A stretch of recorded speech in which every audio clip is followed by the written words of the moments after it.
সাগরে কি শুধু বড় বড় বোট দিয়ে মাছ মারে আর জাহাজ দিয়ে মাছ মারে? না বন্ধুরা, সাগরে দেখেন ছোট ককশিট দিয়ে বোট তৈরি করা, এটা দিয়েও মাছ মারে।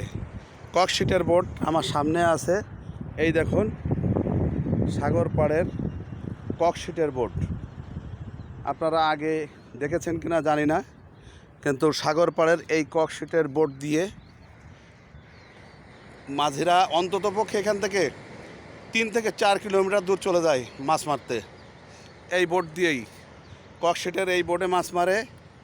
আর তারা মাছ মারার পরে দেখুন এই জায়গাটায় একটা রাখে, ব্যাগ রাখে, এখানে মাছগুলো সংরক্ষণ করে, বা বস্তা রাখে, এখানে মাছ সংরক্ষণ করে।